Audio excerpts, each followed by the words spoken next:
La catégorie reine du sport automobile mondial est à l'aube d'une transformation historique sans précédent.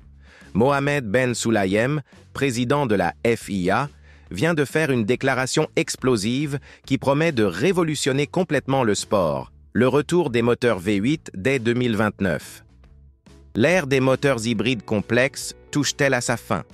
Et plus important encore, la F1 aurait-elle enfin trouvé la clé pour résoudre ses difficultés économiques les plus urgentes? Plongeons-nous d'abord dans le panorama actuel. Les moteurs de cette catégorie sont de véritables merveilles d'ingénierie.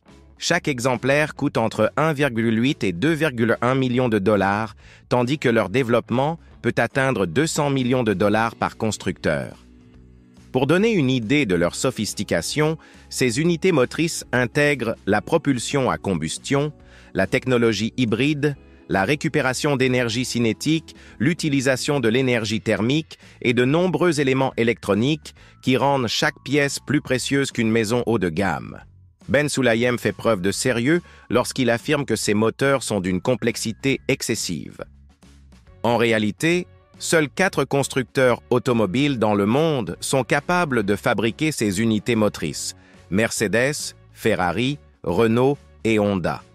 Même ainsi, l'investissement dans le développement décourage les nouveaux fournisseurs potentiels. Imaginez-vous en tant que nouveau constructeur automobile devant investir 200 millions rien que pour entrer dans cette compétition. Cela représente un capital suffisant pour construire une usine complète de voitures conventionnelles.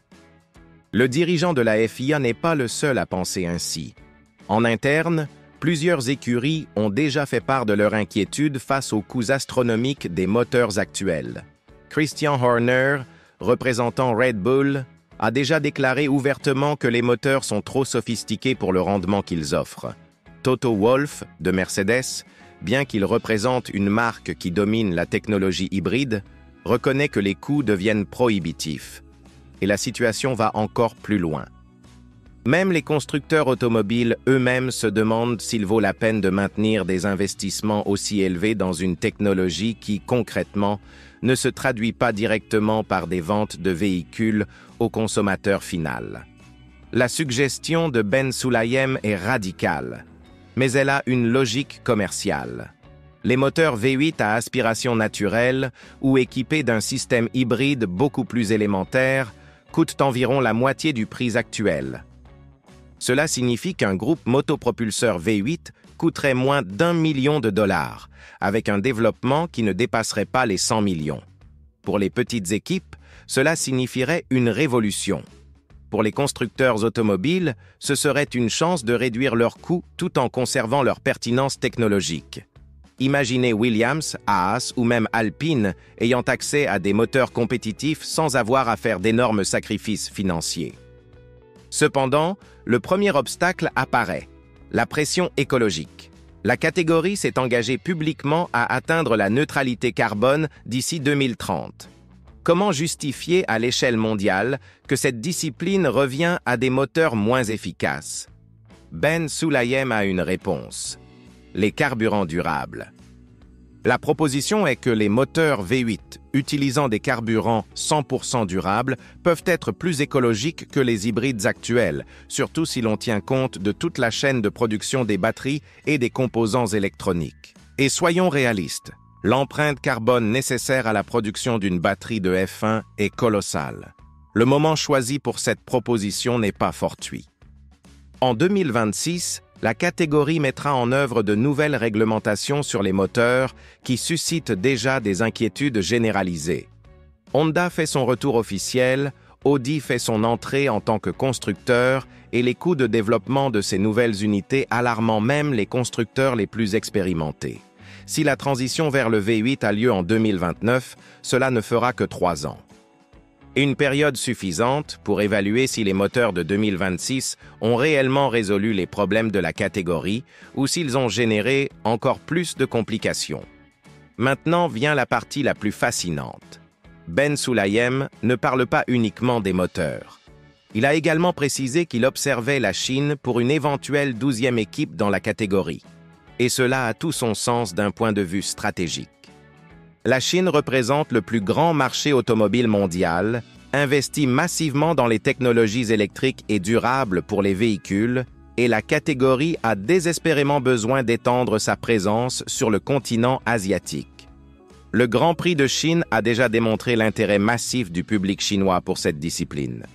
Une écurie chinoise dans la catégorie serait un tournant pour la discipline. Cela apporterait des capitaux frais, de nouvelles technologies et, surtout, ouvrirait les portes d'un marché de plus d'1 milliard de personnes. Mais Ben Sulayem a été clair. Il ne s'agira pas de n'importe quelle équipe. Elle devra apporter une réelle valeur ajoutée, être financièrement viable et se soumettre au même processus rigoureux que tout autre candidat. L'expérience avec Andretti a montré qu'il ne suffit pas d'avoir de l'argent et de la volonté. La question est la suivante. Les équipes actuelles accepteront-elles de partager le gâteau? Chaque nouvelle équipe signifie moins d'argent pour les équipes existantes. Et n'oublions pas que la dernière tentative d'élargir la grille, avec l'arrivée de l'équipe américaine, a déjà suscité une résistance importante. Imaginez maintenant une équipe chinoise avec un potentiel d'investissement encore plus important. Les équipes traditionnelles peuvent y voir une menace directe pour leur statu quo financier. Mais le point le plus crucial est peut-être le suivant. Ben Sulayem joue une carte risquée.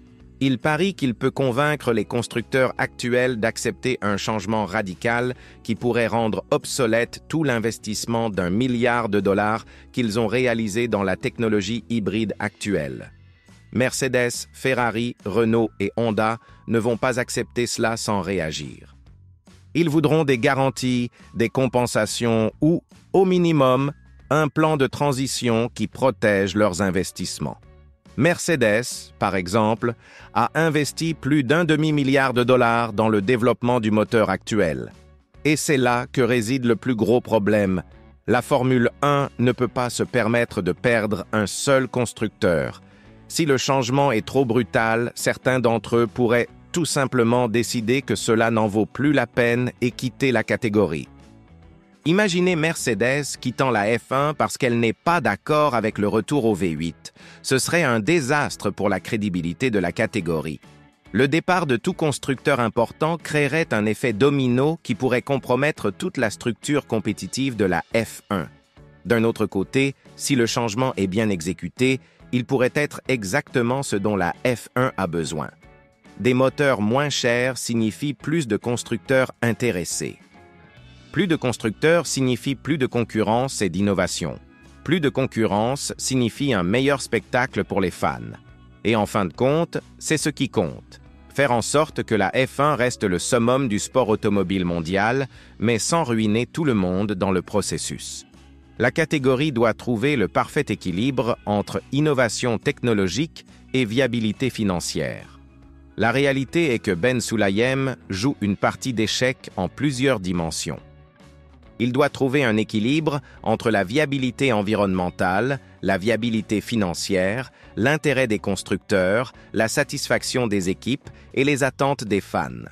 Tout cela tout en maintenant la F1 comme le laboratoire technologique le plus avancé du monde de l'automobile.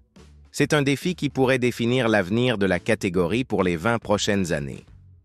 Que pensez-vous de cette proposition? Le retour au V8 est-il vraiment la solution aux problèmes financiers de la F1?